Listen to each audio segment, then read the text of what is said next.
matar a saudade. 7h05, muito boa noite para você. DT2 chegando agora com imagens ao vivo no distrito de César de Souza, em Mogi das Cruzes.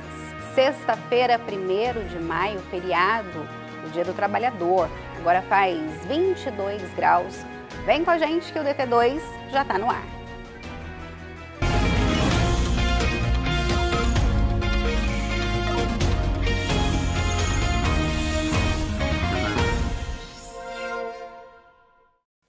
A gente começa falando sobre a procura por saúde e qualidade de vida que tem refletido no mercado, que tem ganhado cada vez mais espaço. Eu estou falando do mercado fitness.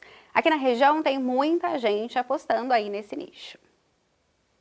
Todas essas roupas foram confeccionadas para garantir o conforto na hora de fazer atividades físicas. É a chamada moda fitness. O tecido e o design das peças são escolhidos milimetricamente pela Ana Paula, que está no ramo há 30 anos. A roupa tem que secar, porque no momento da atividade física, você vai estar suando, então a camiseta vai encharcar. Ela precisa ser de poliamida para poder fazer essa troca de calor. Então, enquanto você se exercita, a camiseta vai secar. E, além disso, melhora a performance. Você vai participar de uma corrida e você está correndo, vai batendo o vento e a camiseta já vai fazer a troca. A segunda edição do Panorama Setorial da Fitness Brasil, lançado em maio de 2023, mostra que o Brasil é o 13º país que mais fatura dentro da indústria desse segmento. Foi a partir da pandemia que a estilista percebeu aumento na procura. Os tecidos têm conforto, então os clientes tinham que ficar em casa ou fazer uma caminhada na rua, então eles precisavam de uma roupa com conforto. E eles começaram a utilizar, além do crescimento das academias, né? E pela saúde, pelo bem-estar. E todo mundo, hoje em dia, faz algum tipo de atividade. Então, de 2019 para cá, 40% de crescimento.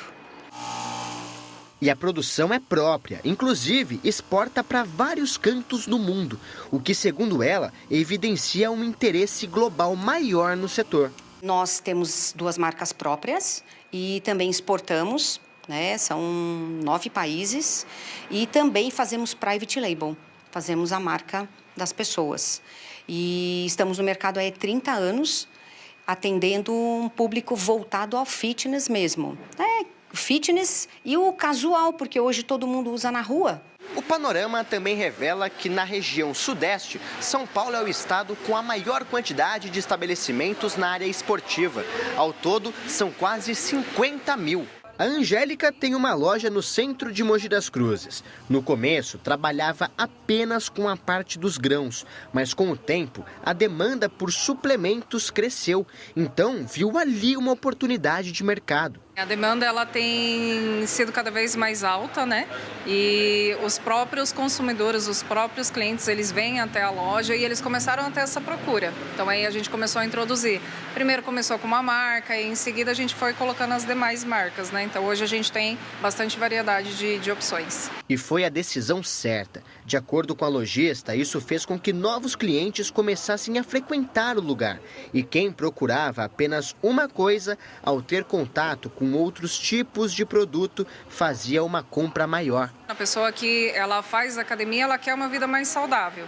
Então, sim, ela suplementa com os polivitamínicos, com a suplementação em si, whey protein, creatina, mas ela também quer uma vida saudável. Então, a alimentação, e aí por isso que a demanda do granel acaba conciliando. A pessoa que usa a suplementação, ela acaba buscando também o granel e vice-versa.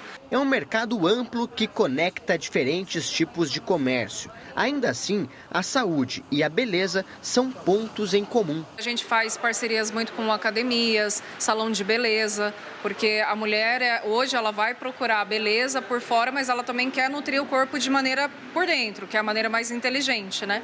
Então ela vê os resultados por dentro e por fora. E as vendas estão indo tão bem que a Angélica já pensa em expandir o negócio. abrir outra loja aqui também em Mogi das Cruzes mesmo, porque os bairros eles têm uma demanda muito grande, porque às vezes a pessoa ela não quer se deslocar até o centro, mesmo com o sistema de delivery, né, que a loja hoje já oferece, mas a gente sim tem intenção de expandir para os bairros e até futuramente sistema de franquias.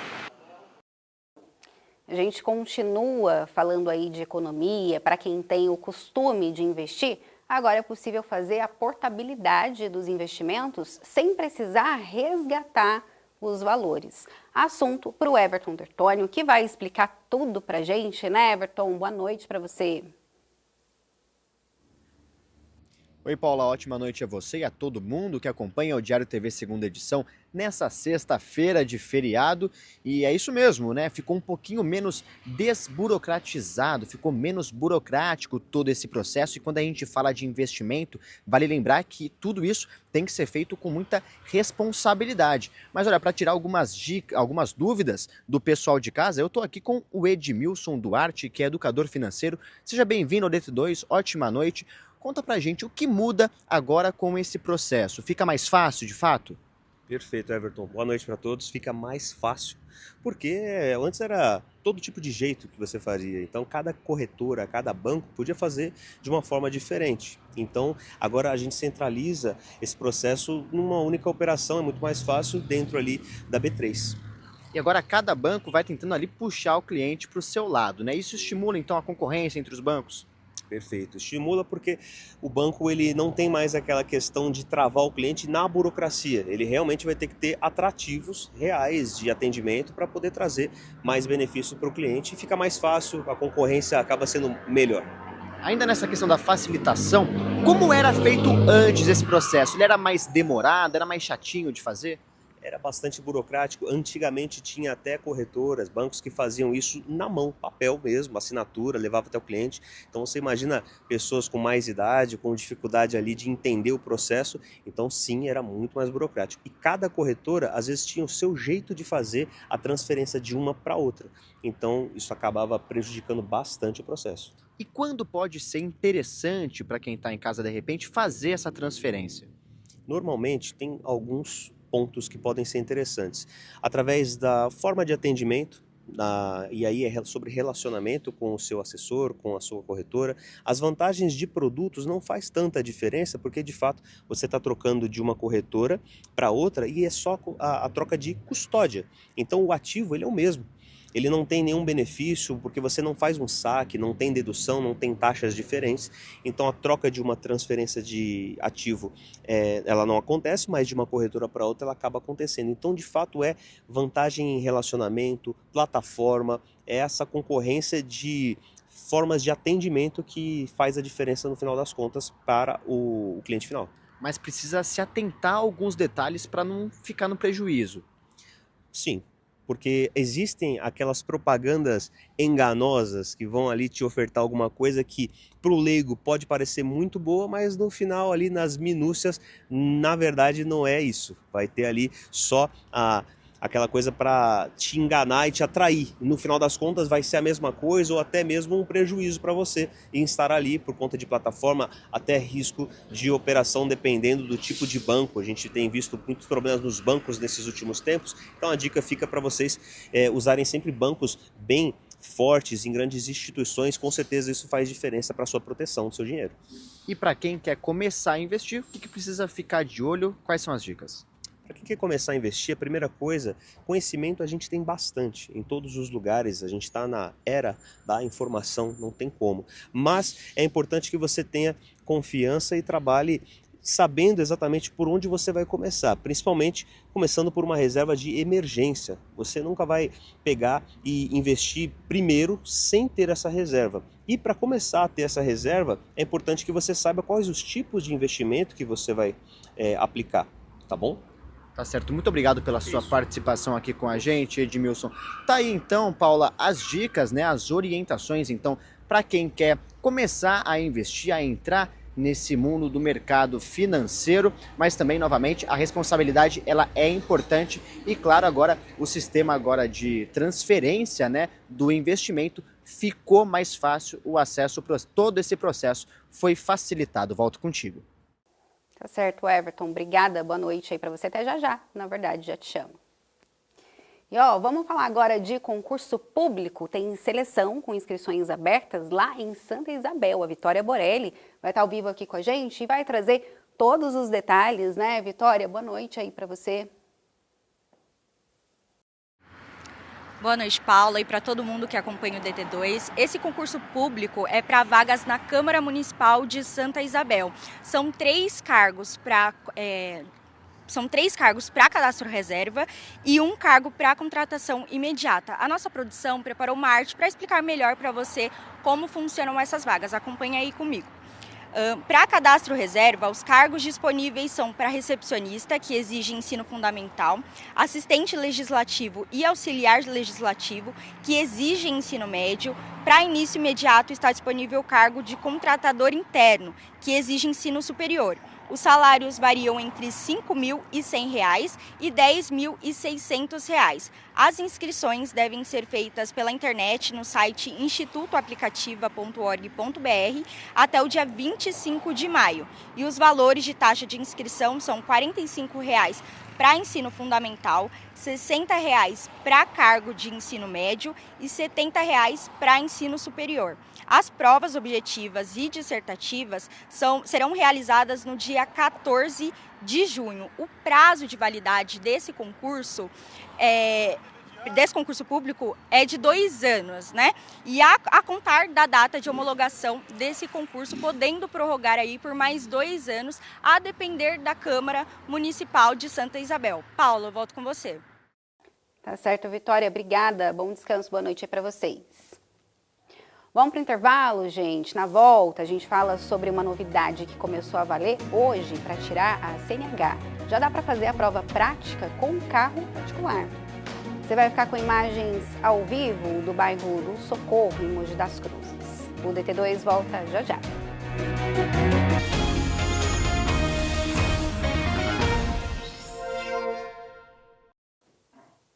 DT2 de volta. O Alto Tietê teve queda em todos os principais crimes no mês de março. Os dados foram divulgados pela Secretaria de Segurança Pública. Esse é um dos destaques de hoje lá do nosso G1. Apontando a câmera do seu celular para o QR Code que aparece na tela, você acessa a reportagem completa. Vamos dar uma olhada em algumas informações aqui que vão aparecer no nosso telão. Olha só, no total da região, os registros de estupro passaram de 68 para 43 casos, uma redução aí de 36,8%. Os casos de estupro de vulnerável caíram de 53 para 31, queda de 41,5%. Os homicídios diminuíram de 13 para 9 ocorrências, enquanto as tentativas de homicídio passaram de 13 para 8 casos. Os roubos também apresentaram queda. Foram 452 registros em março de 2025, contra 361 em março de 2026. Lá na reportagem você confere, né? Tudo completo, todos os detalhes aí dela. É só acessar pelo QR Code ou então pelo site g1.com.br/TV Diário. E o Detran de São Paulo liberou mais uma novidade para quem está em busca aí da Carteira Nacional de Habilitação. Vamos chamar de novo o Everton Dertônio, que vai dar mais detalhes para a gente desse assunto.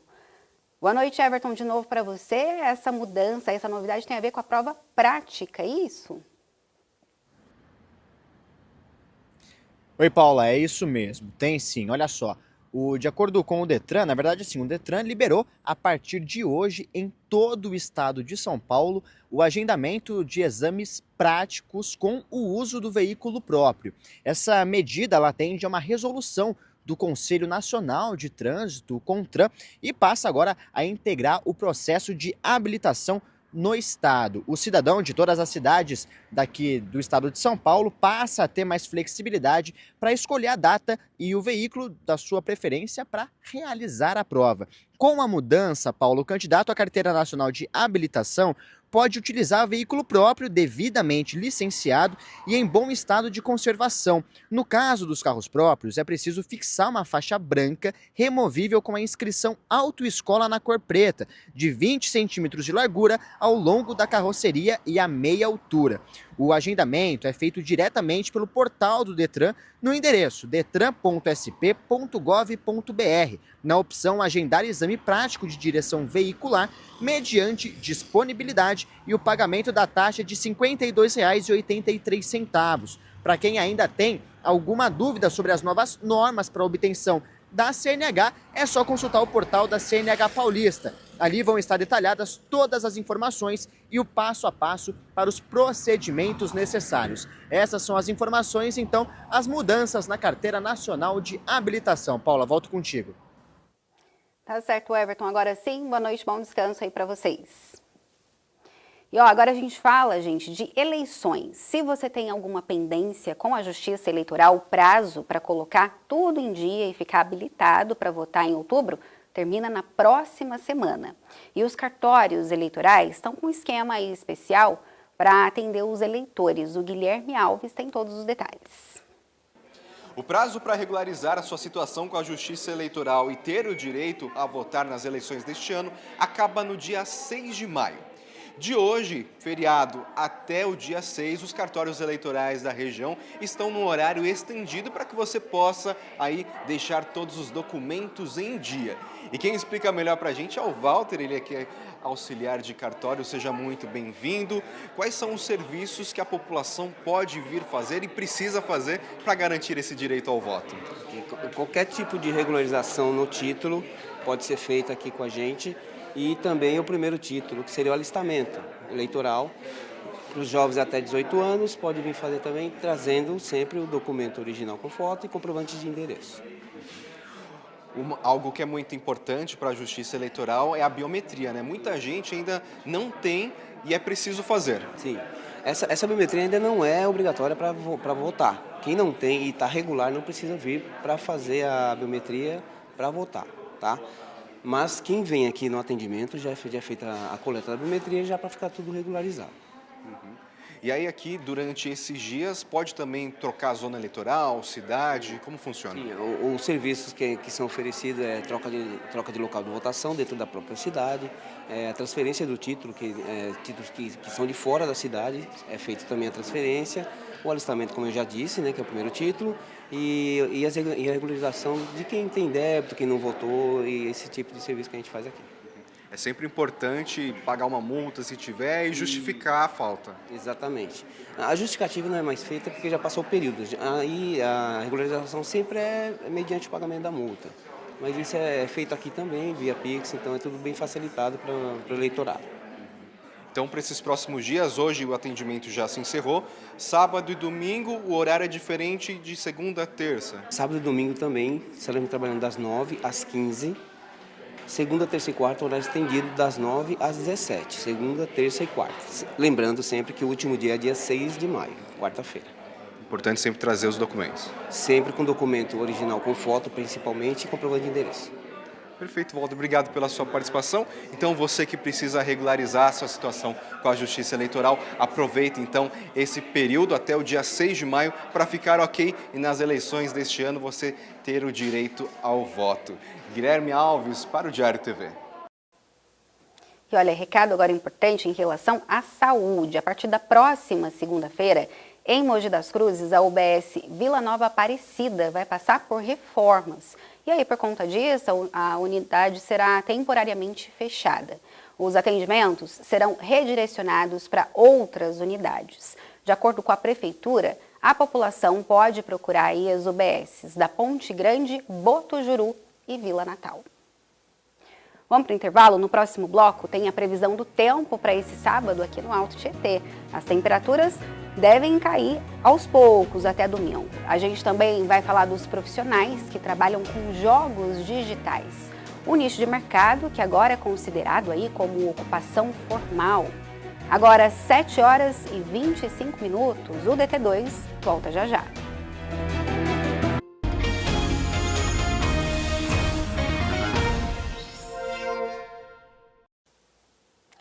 DT2 de volta no feriado de hoje, 1º de maio. Além de celebrar aí os direitos dos trabalhadores, é preciso lembrá-los. Uma norma regulamentadora importante passou por atualizações que começam a valer aí a partir do dia 26 de maio. O Guilherme Alves foi atrás de informações e explica tudo pra gente. A NR1 é uma norma reguladora que cuida dos riscos em relação à física, química, ergonomia dos trabalhadores e é essencial que a empresa siga isso para cuidar, claro, do bem-estar do seu funcionário. Só que a partir agora desse mês de maio, uma atualização vai ter aí para as empresas que devem ficar de olho. Um assunto que está muito em alta, que é a saúde mental. E quem explica melhor sobre essa mudança é a doutora Kátia, advogada trabalhista empresarial. Seja muito bem-vinda. O que agora a empresa ela precisa fazer para cuidar ainda mais do seu funcionário? Agora ela precisa ter a gestão, o gerenciamento de risco, né? O gerenciamento de riscos ocupacionais, o GRO. E também a questão do programa, que é o PGR, que é o Programa de Gerenciamento de Riscos. Agora ela vai ter que atualizar esse programa, ela vai ter um plano de ação mais específico, cuidando também da saúde mental dos trabalhadores. Então, ela precisa analisar o ambiente de trabalho, como ele está, se ele está um ambiente saudável. E aí, no caso de identificar um ambiente não muito saudável, ou então um funcionário que está passando por uma situação, ele tem que agir rápido agora. Agora ele precisa agir rápido, por isso que agora tem um plano de ação, que é o gerenciamento de riscos ocupacionais, ele vai ser mais efetivo. O PGR ele já existia, mas também agora vai ser mais efetivo. Essa norma ela veio para incluir esses riscos psicossociais, como você mesmo disse, ele já existia, mas agora ele vai sair do papel, precisa ter um plano de ação. Agora vão ter fiscalizações com relação à NR1 dentro das empresas. E se a empresa ela não criar um plano de ação, o que pode acontecer? Ela pode ser multada, ter ações trabalhistas e até mesmo uma paralisação dentro da empresa, se for algo assim muito grave, o Ministério do Trabalho e Emprego ele pode atuar parando ali os trabalhos da empresa. Perfeito, então, doutora, obrigado pelas suas explicações. Então, agora toda empresa precisa criar esse plano de ação e ficar atento às fiscalizações e, claro, o funcionário sempre contribuir para que o ambiente do seu local possa estar aí contribuindo para uma saúde mental bem equilibrada e saudável. Guilherme Alves, para o Diário TV. Hora da previsão do tempo aqui no DT2. Gente, o fim de semana deve começar com calor e tempo firme amanhã, no sábado, mas vai ter uma mudança aí a partir de domingo, segundo os meteorologistas. Essa situação muda. Olha só, aqui na região tem a previsão de chuva, as temperaturas devem cair, mas isso a partir do domingo. Vamos dar uma olhada aqui nos detalhes de sábado, como que vão ficar, né, as temperaturas. Já adianto para vocês que as cidades que a gente separou aqui, todas estão na mesma faixa, tá? A temperatura máxima aí está na média dos 28 graus, a mínima, se eu não me engano, 18, se eu não me engano é 18. Ah, já apareceu aqui para mim, 17, errei por 1. E como eu falei, no sábado não tem previsão de chuva, ó, 0 milímetro, porcentagem também zerada. Esse tempo começa a mudar a partir do domingo. Claro, a gente segue acompanhando aqui amanhã nos telejornais. E ó, vamos fazer o seguinte, falar da classificação brasileira de ocupações, a CBO, ela passou a considerar aí trabalhos com jogos digitais como uma ocupação formal. Quem trabalha nessa área aqui na região aponta os avanços que vêm com as mudanças e também quais são os pontos ainda aí que precisam de atenção. Um trabalho tecnológico e minucioso. Além de imagens coloridas e animadas, é uma forma de expressão da arte. O Marcos é ilustrador há 20 anos, faz jogos independentes, os chamados jogos indie. Mas por mais que já esteja há bastante tempo na área, sente falta de incentivo público. Hoje seria mais o incentivo fiscal, né? Que a gente que trabalha com desenvolvimento indie acaba não tendo tanto isso, né? Então a gente é enquadrado, antes a gente procurava um enquadramento no MEI, né? Como ou produtor de audiovisual ou qualquer outra coisa, e assim, o imposto acaba sendo o mesmo para todo mundo. Esse enquadramento que ele citou é referente à inserção de 6 novas atividades na Classificação Brasileira de Ocupações, norma do Ministério do Trabalho e Emprego utilizada para registros administrativos. São elas motorista de transporte por aplicativos, produtor de arte audiovisual, artista visual de jogos eletrônicos, designer de jogos eletrônicos, designer de narrativa de jogos eletrônicos e mestre das culturas populares e tradicionais. Para o Marcos, a medida vai ajudar a classe a ter mais direitos trabalhistas reconhecidos. Creio que o próximo passo assim, de benefício legal possa ser um sindicato. Mas aí é testando mesmo, vendo como tudo vai funcionar. Sente um amparo nas questões trabalhistas, é isso? Sim.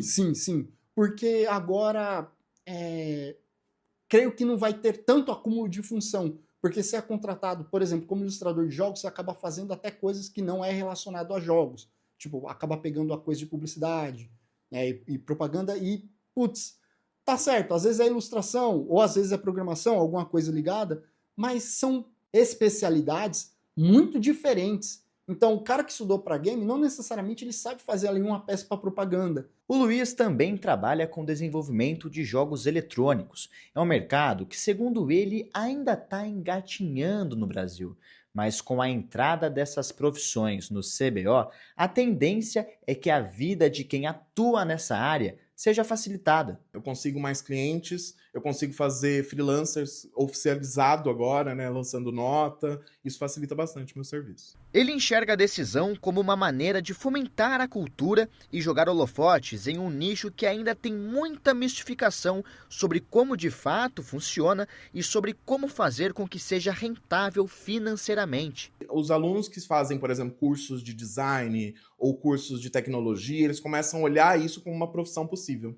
E aí você consegue ter fomento de governo, fomento de empresas para essas pessoas que estão se formando. O cenário ideal para o designer de jogos é um espaço maior para os desenvolvedores nacionais conseguirem mostrar projetos e terem contato direto com o público-alvo. Eu acredito com grandes feiras de jogos, mas essas feiras de jogos indie, porque tem lá fora bastante. Aqui no Brasil está começando, tem uma feira ao ano. A ideia é ter mais feiras desse porte. E outras pessoas programando e desenvolvendo seus jogos, fazendo game jams e espalhando esse conhecimento para frente. É isso, gente. O DT2 desta sexta-feira termina aqui. Para rever as reportagens, é só acessar o Globoplay daqui a pouquinho. Outras notícias da região amanhã no DT1, 15 para o meio-dia. Muito obrigada pela companhia. Ótima noite, até amanhã. Tchau, tchau.